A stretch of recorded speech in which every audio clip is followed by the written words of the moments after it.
How much does it take to retire, and can you do it in 10 years? Yes, you can, and let's talk about how. So there are a couple different ways. One is start young, put away as much money as you can. Even if you put away some money when you're young and then don't contribute anything more, that will compound and grow very quickly because you started very, very early.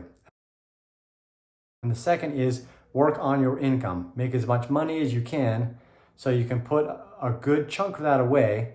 Work up to putting away 50% ultimately. Start with putting away 10% of your income every paycheck. Make that automatically deducted, and invest it every single paycheck so you get used to it so you don't miss it. And then as your income grows, then that 10% will grow, and you can increase that 10% to 15%.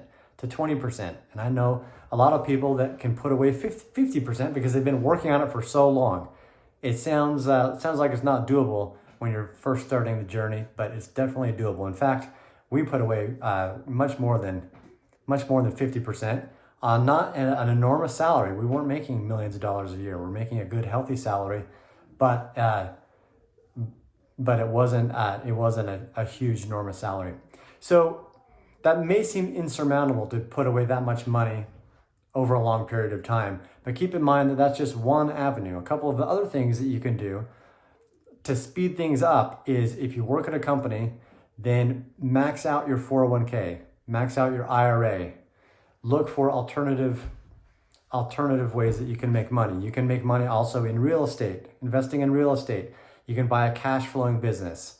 You can put money in cryptocurrency. And then for Americans and other nationalities, there's Social Security, maybe. I won't count on that, but it's something that will help you. If you are a firefighter, a policeman, or in the military, you've got retirement from that service. So there are multiple streams of income that you can work on during the time when you're trying to retire in 10 years or less. In the real famous book from the 90s, Millionaire Next Door, the authors talk about the importance of being an accumulator of assets. And that most people we see in our day-to-day lives, we think are really rich because they have those titles like a doctor or a lawyer or a dentist. But in reality, those aren't the people that are rich. It's the people that have good, solid incomes that save and start early and save and don't continually increase their income.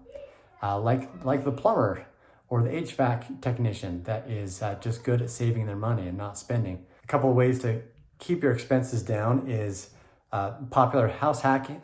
If you're looking into real estate, you can buy a duplex, live in one side of it. You can trade down your car, get a really cheap car. When I was first married, we drove a 15-year-old car that when we went to sell it, turned out it was worth nothing, so we just gave it away to somebody. But we drove that cheap car because we didn't want to have a car payment.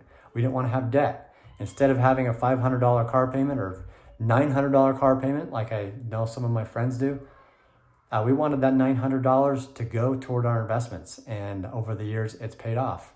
And then if you like travel, there are a lot of different ways that you can travel hack, put your spending on a card, rack up those miles, while keeping into consideration to always stay out of debt. Pay off the credit card every month if that's your method.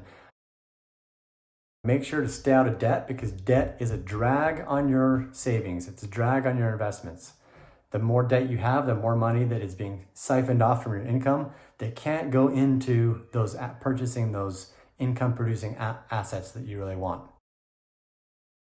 As you're working towards your goal over that 10-year period is to continually track everything. Track it in personal finance, track it in Mint, whatever you use a spreadsheet, but track it every day, track it every week so to make sure that you are spending wisely and saving wisely. Start a business. That's not for everybody. The quick and easy long-term plan is to invest as much as possible in all the different assets classes, buy different asset classes, have a diversified portfolio, or as Ray Dalio calls it, the all-weather portfolio that will do well, whether we're in boom or bust cycles.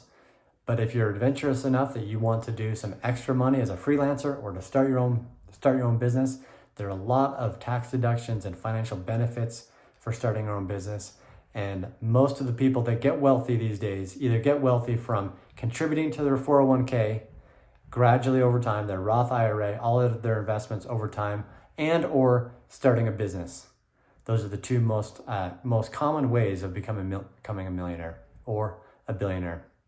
So what do you think? Is it doable to retire in 10 years, or how many years are you going to take? And what's your plan? Love to hear from you.